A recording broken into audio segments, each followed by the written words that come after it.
পাঁচ ওয়াক্ত নামাজের আগে মসজিদে মুয়াজ্জিন মাইকে যে আজানটা দেয়, এই আজান সম্পূর্ণ মন গড়া বানোয়াট এবং কোরআন বিরোধী। এই আজানের কোনো দলিল কোরআনে নাই। আসুন এই সম্পর্কে আজানের বিস্তারিত জানি।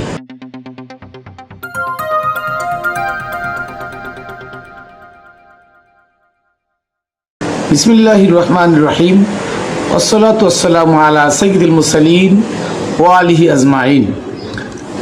প্রিয় তরিকার বন্ধুরা, দেশে দূরে যারা যেখানে আছেন সকলকে জানাই Khatune Jannat TV YouTube channel, Facebook page ও রামবেলের পক্ষ থেকে আমি মাইনুল কবির শুভেচ্ছা ও অভিনন্দন। প্রিয় বন্ধুরা, আপনারা জানেন যে পাঁচ ওয়াক্ত নামাজের আগে আজান দেওয়া হয়।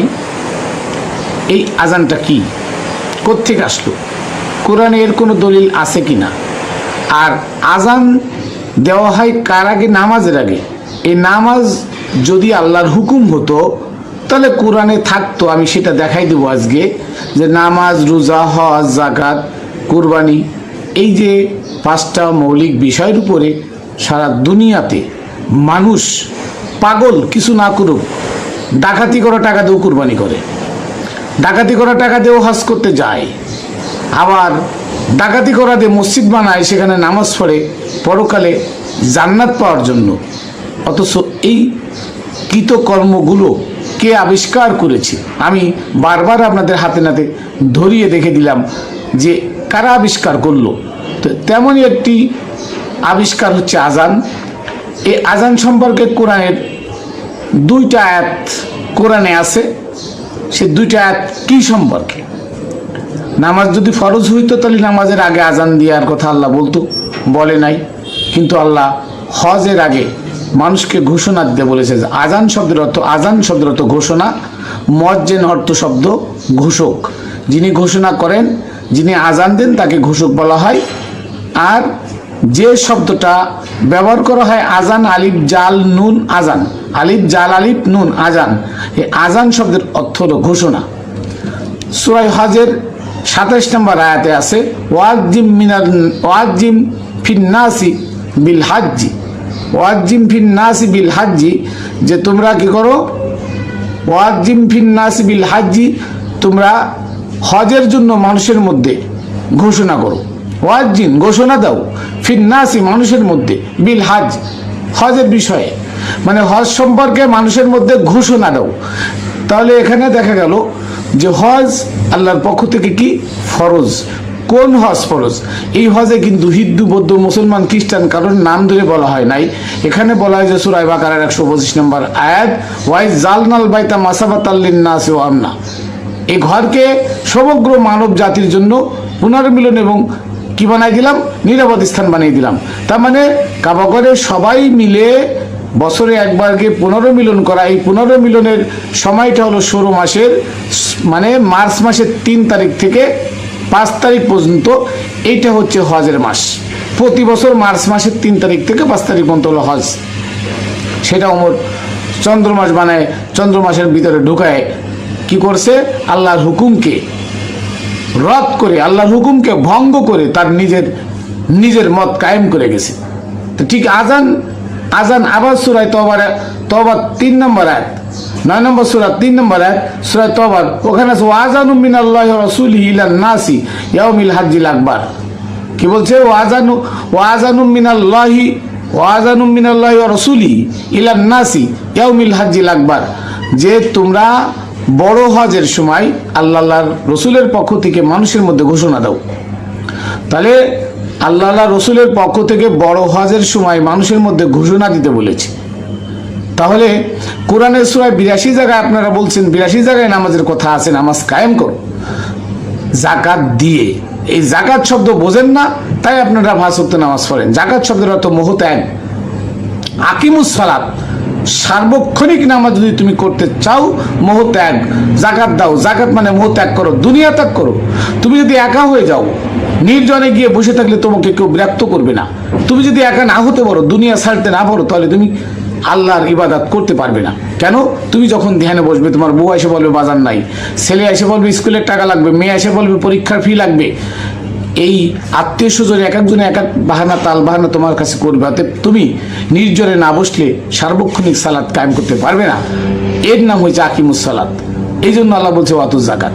এই জাকাত মানে 40 টাকায় 1 টাকা দান করার নাম জাকাত না। সূরা তওবা 60 নম্বর আয়াত পড়ে দেখবেন সাদাকা। ওয়াতাল মালা ওয়াতিল মাল আলা হুব্বিহি যাবিল কুরবা।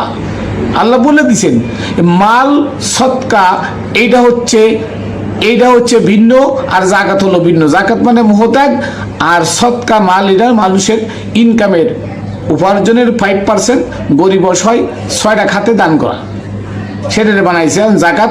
আর সদকার 2.5 টাকা দান করা, নাউজুবিল্লাহ। তার মানে ওমর এটা বানাই গেছে এই জন্য যে কোটিপতি আরো কোটিপতি হোক, গরিব মানুষ না খেয়ে মরে যাক। তাহলে আসুন আজান যদি নামাজের আগে 5 ওয়াক্ত নামাজের আগে আজান দেওয়া ফরজ হবে, তাহলে 5 ওয়াক্তের কথা কোরআনে উল্লেখ থাকতো। কোরআনের কোথাও 5 ওয়াক্ত নামাজের কথা উল্লেখ নাই, সেহেতু কোরআনে কোথাও আল্লাহ বলেন নাই ওয়াজিম ফিন নাসি বিসসালা বা বিসসালাতিল আসর, বিসসালাতিল মাগরিব, বিসসালাতিল ইশা, বিসসালাতিল ফজর ও বিসসালাতিল জোহর। কি ওয়াজিম ফিন নাসি বিসসালাতিল জোহর, মানুষের মধ্যে ঘোষণা দাও জোহরের সালাতের জন্য। কই কোরআনের কোথাও এইরকম শব্দ নাই, আসে নাই। যদি নামাজ ফরজ হইতো তাহলে অবশ্যই আল্লাহ বলতেন ওয়াজিম ফিন নাসি বিসসালাতিল ফজর, ফরজের নামাজের জন্য মানুষের মধ্যে ঘোষণা দাও। কোথাও আসে নাই। তাহলে তোমরা নামাজ কোথায় পেলে? 5 ওয়াক্ত নামাজ কোথায় পেলে? 5 ওয়াক্ত নামাজ ফরজ কি করে হলো? আল্লাহর ঘোষণা নাই। হজ ফরজ আল্লাহ ঘোষণা করেছে ওয়াজিম ফিন নাসি বিল হজ। ওয়াজিম মিনাল্লাহি ওয়া রাসূলিহি ফিন নাসি বিল হজ্জিল আকবার, বিন নাসি ফিল হজ্জিল আকবার। আল্লাহ এটাও ঘোষণা করলেন তওবার মধ্যে যে বড় হজের জন্য আল্লাহ রাসূলের পক্ষ থেকে মানুষের মধ্যে ঘোষণা দাও। তাহলে আল্লাহ কেন বললেন না 5 ওয়াক্ত নামাজ না পড়লে 80 হোক বা জাহান্নাম, 1 ওয়াক্ত নামাজ কাজা করলে এটা কোথায় পেলে? হ্যাঁ, নামাজ না পড়লে সে জাহান্নামী, তার সাথে আল্লাহ কথা বলবেন না, কোথায় পেলে? নামাজ না পড়লে তার সাথে আত্মীয়তার সম্পর্ক করা যাবে না, এটা কোথায় পেলে? এটা কোরআনের কোথাও নাই। এটা সম্পূর্ণ ওমরের মন গড়া, ওমরের শরীয়ত। তাই আসুন আজান আশহাদু আল্লাহু আকবার, আল্লাহু আকবার, আল্লাহ সবচেয়ে বড়, আল্লাহ সবচেয়ে বড়। তা আল্লাহ সবচেয়ে বড়, তাহলে যখন বড় আসবে তখন অবশ্যই তার নিচে ছোট একজন থাকবে। আল্লাহু আকবার, আল্লাহ সবচেয়ে বড়, এই কথা যদি বলেন তাহলে আল্লাহ ছোট আল্লাহ একজন থাকবে। আল্লাহ নিচে কি ছোট আল্লাহ একজন থাকবে, নাহলে আল্লাহর উপরে আর আল্লাহ থাকবে। কারণ হলো যদি বলেন পুরুষ তার নিচে এগিয়ে থাকে নারী, যদি বলেন ছেলে তার অপর দিকে থাকে মেয়ে, তাহলে আল্লাহ তো এভাবে দুনিয়া দ্বারা সৃষ্টি করছেন। তাহলে আপনি বলতেছেন আল্লাহু আকবার, আল্লাহু আকবার না বলে আপনাদের বলা উচিত ছিল আল্লাহু আহাদ, আল্লাহ একক। তার মানে এককের বিপরীতে আর কিছু নাই। তা আজানটা উচিত ছিল যদি যা বানাইছে তারাও বুঝতাম যে আল্লাহু আহাদ, আল্লাহ একক। এরপর আসুন আশহাদু আল্লা ইলাহা ইল্লাল্লাহ। মুয়াজ্জিন দাঁড়ায় বলতেছে আশহাদু আল্লা ইলাহা ইল্লাল্লাহ, আমি সাক্ষ্য দিচ্ছি আল্লাহ ছাড়া কোনো মাবুদ নাই। আচ্ছা, মুয়াজ্জিন কি আল্লাহরে দেখছে কোনোদিন? সে যে মসজিদে দাঁড়ায় বলতেছে আমি সাক্ষ্য দিচ্ছি আল্লাহ ছাড়া কেউ নাই। এখন আল্লাহ ছাড়া কেউ নাই, আল্লাহ আছে না নাই, কোথায় আছে, কেমন আছে, এটাও তো সে জানে না। তাহলে সে কি এর বলে আল্লাহ ছাড়া আর কেউ নাই? আল্লাহ ছাড়া অন্য আল্লাহ তো থাকতে পারে। যদি বলেন কি এর থাকতে পারে, কারণ আপনি তো আল্লাহু আকবার বলে আসছেন, আল্লাহ সবচেয়ে বড়। তাহলে ছোট আল্লাহ আল্লাহু আসগার আছে না, আল্লাহু আকবার আল্লাহু আসগার, তাহলে আল্লাহ ছোট আল্লাহু থাকতে পারে। আপনি না দেখে সাক্ষী করে দিলেন আশহাদু, আমি সাক্ষী দিতেছি। আচ্ছা, সাক্ষী বলা হয় কাকে? যে চোখে দেখে একটা জিনিসের প্রমাণ দেয় তাকে বলা হয় সাক্ষী।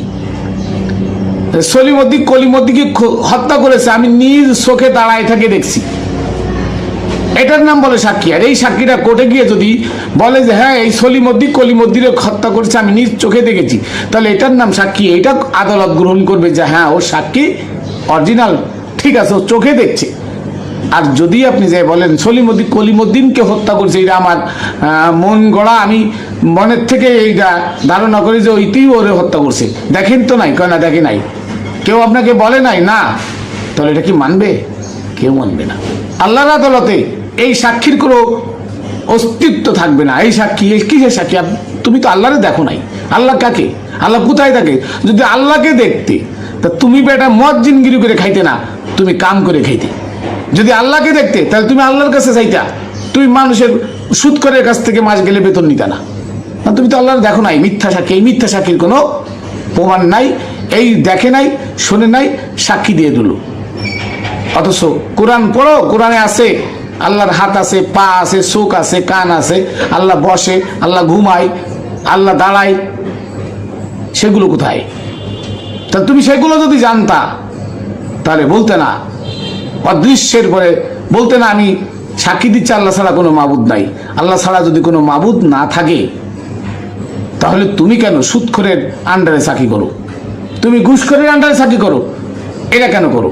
তুমি বলতেছো আল্লাহ ছাড়া কোনো মাবুদ না, আমি সাক্ষী দিলাম। তা আল্লাহ ছাড়া যদি কোনো মাবুদ না হয় তা আল্লাহই তো আমার রেজেকের ব্যবস্থা করেছে, তাহলে আমি মজ্জিনি গিরি করে কেন খাবো? তার মানে আশহাদু আল্লা ইলাহা ইল্লাল্লাহ, আমি সাক্ষ্য দিচ্ছি আল্লাহ ছাড়া কোনো মাবুদ নাই, এটা সম্পূর্ণ মিথ্যা কথা বলছে। সে দেখে না আল্লাহ কি দেখে নাই? সে যদি দেখতো তা আল্লাহ বলে জিত্তাবি সাবিলা মান আনাবা ইলাইয়া, ওই সমস্ত মানুষের কাছে যাও যারা আমার নিকট ধাবিত, তাদের দেখানো পথে চলো। তাহলে আল্লাহ বলছে আফি আনফুসিকুম আফালা তুবসিরুন, হে বান্দা আমি তোমার অন্তরে থাকি, তুমি কি তা দেখো না? তা আল্লাহ যদি বান্দার অন্তরে থাকে, ওই বান্দারে দেখে সাক্ষী দিলে হয় কি আশহাদু আল্লা ইলাহা ইল্লাল্লাহ, কি গরিবে নওয়াজ রাসূলুল্লাহ। খাজা গরিবে নওয়াজ আল্লাহ রসুল, রসুল মানে সম্যক গুরু, গরিবে নওয়াজ ওলিউল্লাহ। আমি সাক্ষী দিচ্ছি যে আল্লাহ ছাড়া কোনো মাবুদ নাই, কিন্তু গরিবে নওয়াজ তিনি আল্লাহর ওলি। খাজা গরিবে নওয়াজ আল্লাহর ওলি, সুলতানুল আউলিয়া বাবা শাহ আলী বগদাদি ওলিউল্লাহ, তিনি আল্লাহর ওলি। এটা সাক্ষী দিতে আসি। যদি আমি হযরতে বাবা শাহ আলী বগদাদি রহমতুল্লাহকে সচক্ষে দেখতাম, তাহলে সাক্ষী দিলে সাক্ষীটা প্রমাণ। অতএব সাক্ষী দিতে হলে সচক্ষে দেখতে হবে। আল্লাহ বলছেন সিবগাতাল্লাহি ওয়া মান আহসানু মিনাল্লাহি সিবগা, সূরা বাকারা 138 নম্বর আয়াত, যে ওই ব্যক্তির থেকে উত্তম আর কে হতে পারে যে আমার রঙে রঙিন। তাহলে তুমি বেটা মুয়াজ্জিন সাক্ষী দিতে আসো, তো ওই যে বেটা আল্লাহর রঙে রঙিন তার কাছে গিয়ে তারে দেখে বলো যে আমি সাক্ষী দিতে আসি উনি আল্লাহর ওলি, তাহলে তোমার কথা রাইট। তুমি গায়েবের ঘরে সাক্ষী দিতেছো আর সুদখোরের কাছ থেকে টাকা নিতেছো, তোমার সাক্ষী কিসের সাক্ষী? বানাইলো কিটাই আশহাদু আল্লা ইলাহা ইল্লাল্লাহ। তার মানে ইয়াজান সম্পূর্ণ মন গড়া, ওমরের শরিয়াত, ওমরের বানানো। আসুন, আশহাদু আন্না মুহাম্মাদুর রাসূলুল্লাহ, আমি সাক্ষী দিচ্ছি মুহাম্মদ আল্লাহ রসুল। তুমি কি মুয়াজ্জিন সাহেব বা এই শরিয়াতের মোল্লারা, তোমরা কি আল্লাহ রসুলকে মানো? রসুলকে মানো? রসুলকে দেখেছো? দেখো নাই।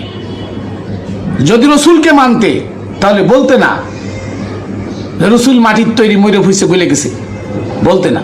যদি রসুলকে মানতে তাহলে 632 খ্রিস্টাব্দের 15ই মার্চ ঈদে গাদির বা গাদিরে খুমে আমার রসুল যে ভাষণ দিয়েছিল মান কুনতু মাওলাহু ফাহাজা আলিয়ুল মাওলা, সেদিন বলে নাই মান কুনতু মাওলাহু ফাহাজা আবু বকর মাওলা, ওমর মাওলা, উসমান মাওলা, এই কথা বলে নাই। সেদিন বলেছিল মান কুনতু মাওলাহু ফাহাজা আলিয়ুল মাওলা, আমি যাদের অভিভাবক ছিলাম আজ থেকে আলী তাদের অভিভাবক। যদি আশহাদু আন্না মুহাম্মাদুর রাসূলুল্লাহ এই কথাটা যদি তোমরা মানতে, তাহলে আবু বকর ও উসমানকে লাথি মেরে ফেলে দিও, আলীকে আইন ওখানে বসাতে। কি তোমরা মুহাম্মদকে মানো, রসুল হিসেবে মানো?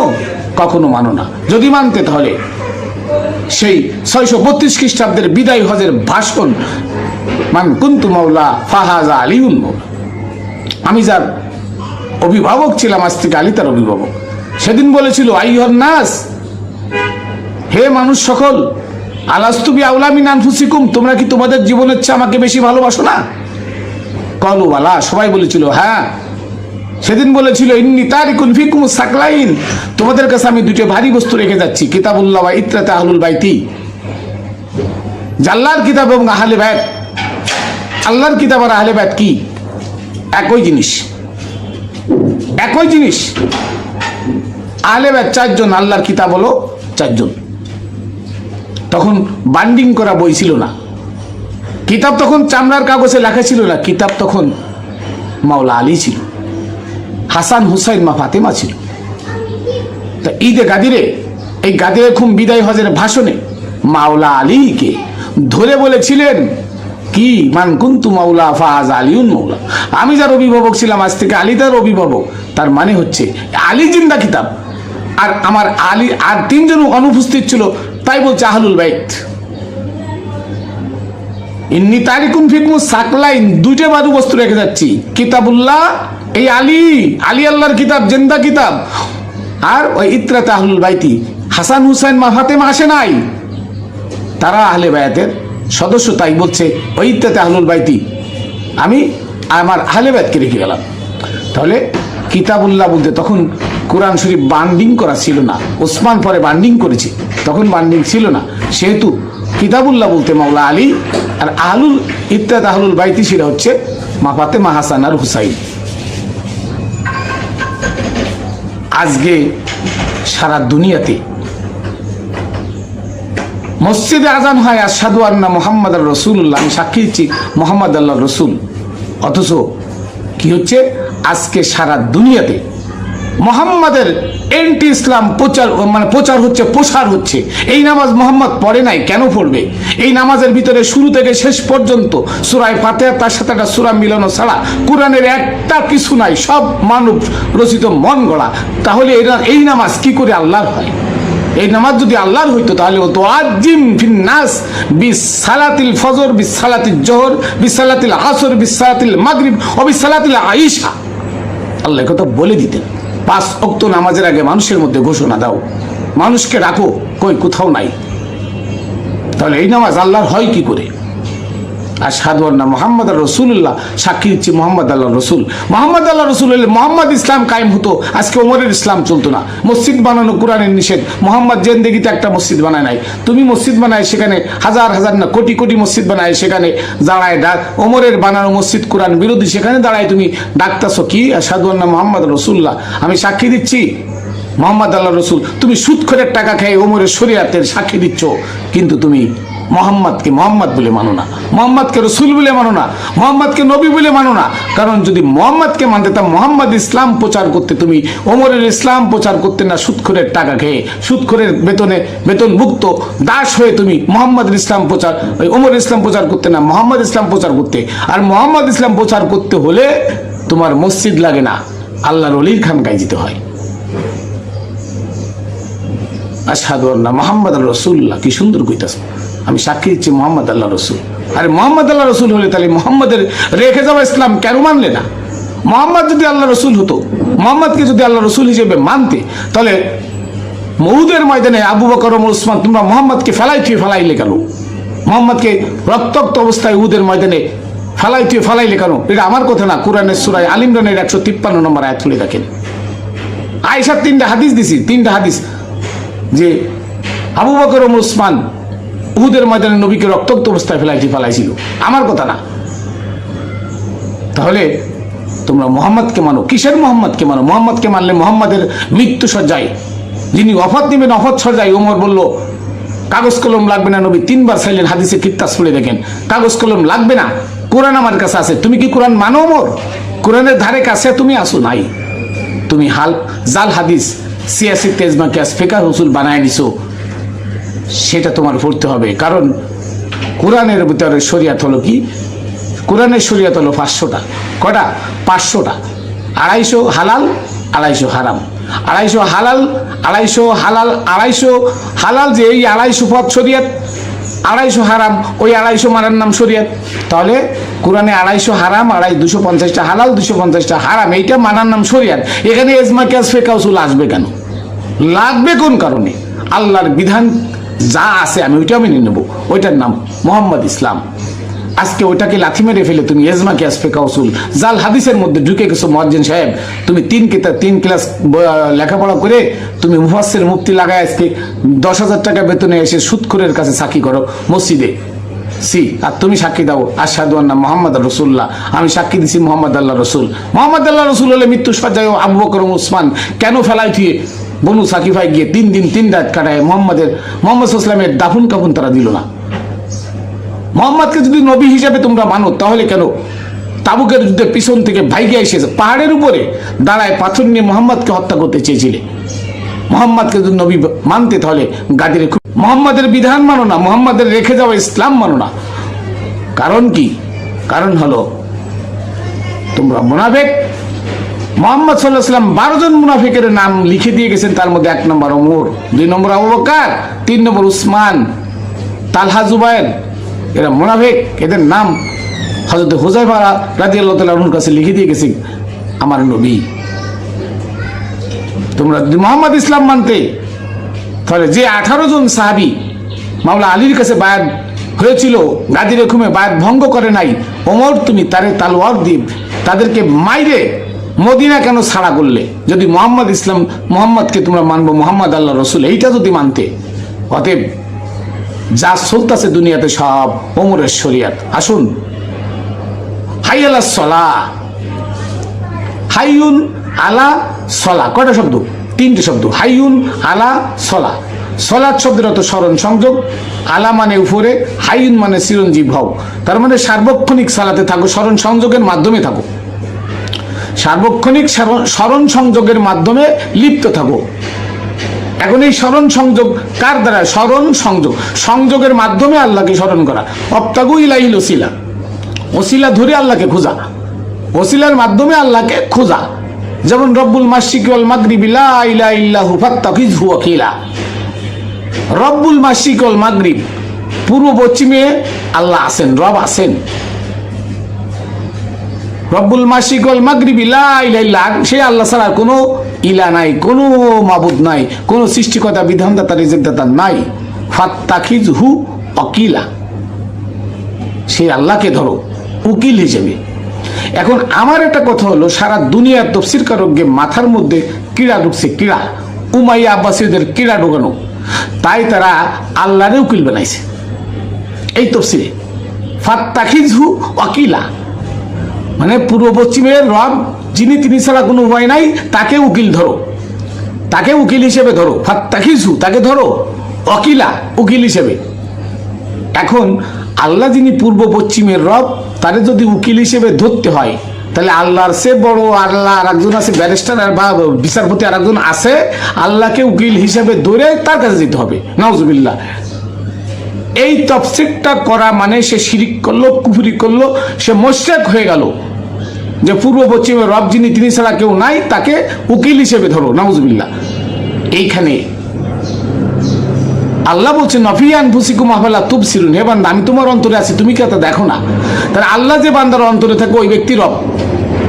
তাফসীরটা হবে এরকম, আল্লাহ যারা অন্তরে আছে ওই ব্যক্তি রব। তার মানে পূর্ব পশ্চিমে আল্লাহ আছেন, পূর্ব পশ্চিমে আল্লাহ আছেন। কোন আল্লাহ? আল্লাহ যে মানুষের অন্তরে থাকে, ওই মানুষগুলা, তিনি ছাড়া আর কোনো ইলা নাই, কোনো উপায় নাই। তারপর বলছে ফাত্তাখিযহু ওয়াকিলা, এই আল্লাহর ওলিদেরকে আল্লাহকে পাওয়ার জন্য উকিল হিসেবে ধরো। তাফসীরটা হলো এইটা। আর হেরা বলতেছে পূর্ব পশ্চিমে রব আছে, তিনি ছাড়া কোনো পথ নাই, আর এই আল্লাহকে উকিল হিসেবে ধরো। নাউজুবিল্লাহ। আল্লাহ আবার উকিল যদি হয়, উকিল মানে আপনারা তো জানেন, আমরা কোর্ট কাছারিতে গেলে উকিল ধরি। উকিল মানে কি? মধ্যস্থতাকারী। উকিল মানে পিএস। উকিল মানে একজনের সাথে সাক্ষাৎ করায় যায় মিডিয়া। মিডিয়া উকিল মানে কি? মাধ্যম, মিডিয়া। তাহলে আল্লাহকে যদি উকিল ধরো, তাহলে আল্লাহর উপরে বিচারক একজন আছে, আল্লাহ মিডিয়া হয়ে গেল না?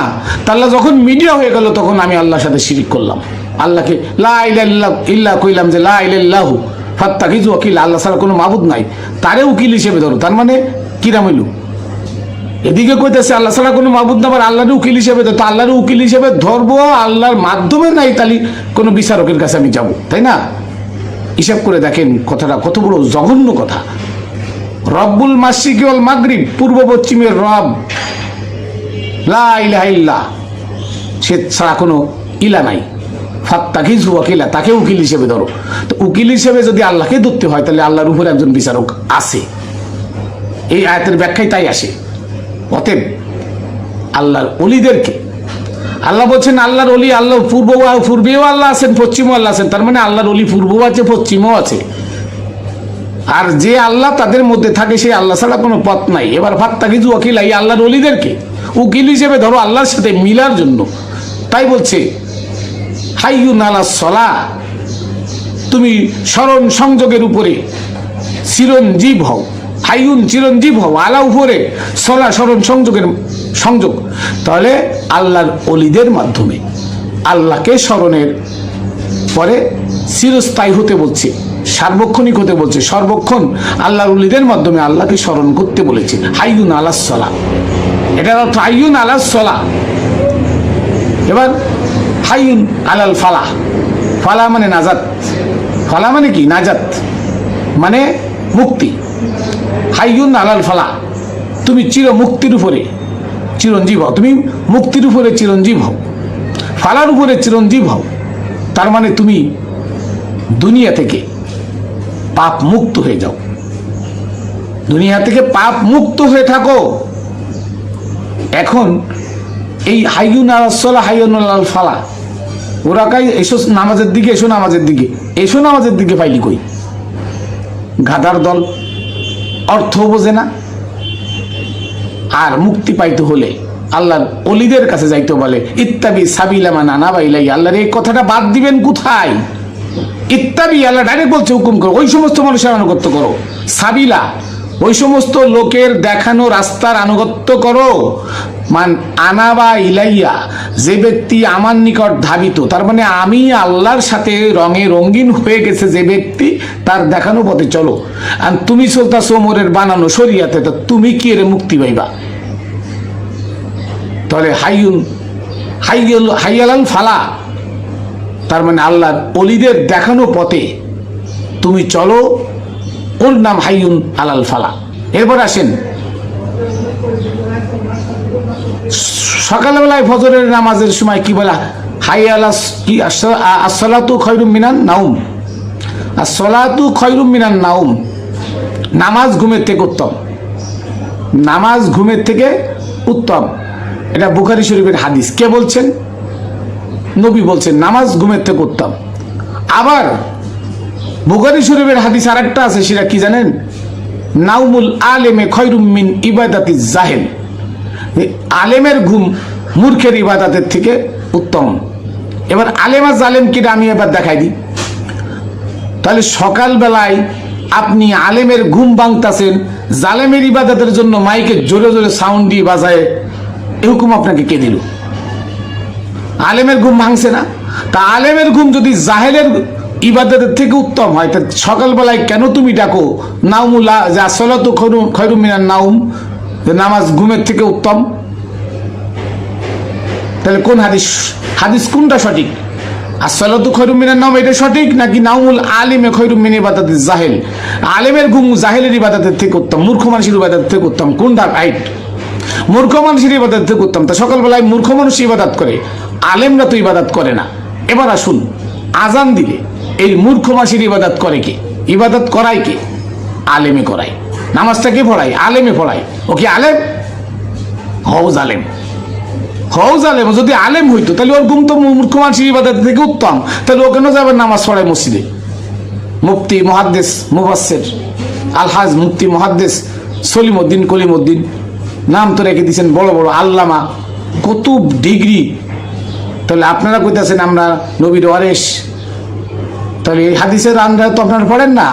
নামুল আলিমে খায়রুম মিন ইবাদাতিজ জাহিল, আলেমের ঘুম জাহেলের ইবাদতের থেকে উত্তম। তাহলে তুমি মোল্লা ঘুমাই থাকবা, তুমি কেন মসজিদে জাহেলের ইমামতি করছো?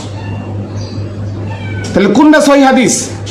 আসসালাতু খায়রুম মিনান নাউম এটা সহিহ হাদিস না নাউমুল আলিমি খায়রুম মিন ইবাদাতিজ জাহিল? নাকি দুনুরা সহিহ হাদিস? যদি দুনুরা সহিহ হাদিস হয় তাও বুয়া, যদি একটা সহিহ একটা গায়রে সহিহ তাও বুয়া, যদি দুইটাও বুয়া হয় তাও বুয়া। এটা আপনাদের মন গড়া বানানো। তাই একই কথা দুইবার। শুধু তাই না, উসমান কোরআনের মধ্যে 260টা আয়াত মন গড়া ঢুকাইছে, 260টা আয়াতের ভিতরে মন গড়া কাহিনী ঢুকাইছে। চোখে আঙ্গুল দিয়ে আমি দেখাই দেবো, দেখেন আয়াতের উপরের আয়াতের ছন্দের সাথে এই আয়াতের ছন্দের মিল নাই, নিচের আয়াতের ছন্দ মিল আছে, মাঝখানেরটুকু ছন্দের মিল নাই। কেন? ওইটুকু উসমান মন গড়া, তার আরবি ভাষী, তাই মন গড়ার মধ্যে ঢুকাই দেওয়া হয়েছে। আল্লাহর বিধানের ভিতরে ওমরের শরীয়ত কায়েম করার লাগে ঢুকাই দেওয়া হয়েছে। এই জন্য ঢুকাই দেওয়া হয়েছে যাতে ওমর যা বানায় গেছে সেটা যেন সিলসিলা চালু থাকে। কারণ ওমর যখন খেলাফত উসমানকে দিয়ে দিচ্ছে, তখন ওমরের কথা ছিল আবু বকর এবং আমার নীতি নৈতিকতা, আমি যে আকীদা আমরা যা করেছি এটাকে চালু রাখতে হবে, এটার বিপরীতে যাওয়া যাবে না। আলী তখন বলল, মাওলা আলী বলল যে আমি আলী জিন্দা কোরআন আমি চালাবো তোমার পরামর্শে, আমি এভাবে চালাতে পারবো না, আমি আল্লাহর বিধান অনুযায়ী চালাবো। তখন দুনিয়ালবী সাহাবী যারা ছিল, ওমরের খলিফা যারা ছিল, তারা বলল না, উসমানকে দাও, উসমানই তুমি যা করছো এটা উসমান করে যাবে, তাই উসমানকে দেওয়া হয়। অতএব উসমান সেই ওমরের শরিয়াত চালু রাখতে, নামাজ রোজা হজ জাকাত এগুলোরে চালু রাখতে উসমান কি করেছে, কোরআনের ভিতরে মন গড়া কিছু ঢোকাই দিয়ে গেছে, যেগুলো আমি চোখে আঙ্গুল দিয়ে দেখাই দেবো। একটা আয়াত অন্য আয়াতের মানে অন্য আয়াতের সাথে সাংঘর্ষিক। আর কোরআন কখনো একটা আয়াত আর একটা আয়াতের সাথে সাংঘর্ষিক না। যে একটা সাংঘর্ষিক সেটা বুঝবেন এটা উসমানের কথার মধ্যে ঢুকানো। তো যাই হোক, আসসালাতু খায়রুম মিনান নাওম এটা সম্পূর্ণ ভুয়া। আর নাউমুল আলিমে খায়রুম মিন ইবাদাতিল জাহিল এই কথাটা রাইট। কোন আলেম? আল্লাহর ওলি। আল্লাহর ওলিদের ঘুম ভাঙালে তোমরা পাপী হবে। আল্লাহর ওলিদের ঘুম মূর্খ মানুষের ইবাদতের থেকে উত্তম। কারণ আল্লাহর ওলি যিনি, ওলি আল্লাহ, ওলি আল্লাহ, উনি আল্লাহর পক্ষ থেকে ওলি হয়েছেন, আল্লাহর অভিভাবক, মানে আল্লাহ ওনার অভিভাবক। অতএব উনি আল্লাহর রঙে রঙিন হয়ে গেছেন দুনিয়া ত্যাগ করে, তাই ওলি আল্লাহ হয়েছেন। যিনি ওলি তিনি আল্লাহ। এই কথাটার অর্থ হলো যিনি ওলি তিনি আল্লাহ। আল্লাহর রঙে রঙিন হয়ে আল্লাহ হয়েছেন, তাই বলছে রব্বুল মাশরিক ওয়াল মাগরিবি লা ইলাহা ইল্লাহু ফাত্তাখিযু ওয়াকিলা। পূর্ব আল্লাহ, পূর্ব রব আছে, পশ্চিমে রব আছে, তিনি ছাড়া কোনো পথ নাই। ফাত্তাখিযু ওয়াকিলা, এই আল্লাহর ওলিদেরকে উকিল হিসেবে ধরো। আর তুমি বানাইছো আল্লাহরে উকিল হিসেবে ধরো। তো আল্লাহর উকিল হিসেবে দিলে আল্লাহর উপরে আর এক আল্লাহ আছে? আল্লাহর উপরে কি বিচারক আর একজন আছে? নাউজুবিল্লাহ। এদের মাথার ভিতরে গোবর ভরা, গোবর। ওরা মুদির মতো গোবর খায়, পিসাব খায়, গোমূত্র খায় মুদির মতো, তাই ওদের মাথার মধ্যে গোবর ভরা। ওরা আল্লাহরে উকিল বানাইছে। আল্লাহরে উকিল বানাতে বলছে তাফসিরে পড়ে থাকেন, আল্লাহরে উকিল বানাও। তা আল্লাহরে যদি উকিল বানায় তা আল্লাহর উপরে বিচারক কেডা? যাই হোক, আজান নিয়ে কথাগুলো শুনলেন। কথা বললে তো আসলে এক একটা বিষয়ের উপরে বললে অনেকক্ষণ বলা যায়, বহুত আয়াত আছে এই সম্পর্কে, তার সব কথা আসলে বলে শেষ করা যায় না। আমি অল্প অল্প করে আপনাদের সামনে তুলে ধরবো অজানা কথাগুলো। তাহলে বুঝলাম আজান ৫ ওয়াক্ত নামাজের আগে আজান কোরআনে নাই, কোরআন বিরোধী। হজের আগে মানুষকে ঘোষণা দাও, ওয়াজ্জিন ফিন নাসি বিল হাজ্জি, যে তোমরা কি করো, মানুষের মধ্যে হজের জন্য ঘোষণা দাও। এটা আছে সূরা তাওবা ৩ নম্বর আয়াতে আছে কি, ওয়াজানা মিনাল্লাহি ওয়া রাসূলিহি বিন নাসি ফিল হাজ্জিল আকবার। আর তোমরা আল্লাহ রাসূলের পক্ষ থেকে বড় হজের ঘোষণা দাও মানুষের মধ্যে। তাহলে দুই জায়গায় আজান দিতে বললো। ৫ ওয়াক্ত নামাজ ফরজ হলে সেখানে কেন আল্লাহ আজান দিতে বলে নাই? সেখানে কেন আজান নাই, ওক্তের কথা উল্লেখ নাই? তার মানে ৫ ওয়াক্ত নামাজ ফরজ নয়, এটা ওমরের বানানো শরিয়াত। রোজা ওমরের বানানো শরিয়াত, কারণ চন্দ্রমাস নবীর সময় ছিল না, অথচ ওমর চন্দ্রমাসের আবিষ্কার করে রোজার এনে চন্দ্রমাসে ঢুকাইল, সাত দেখে রোজা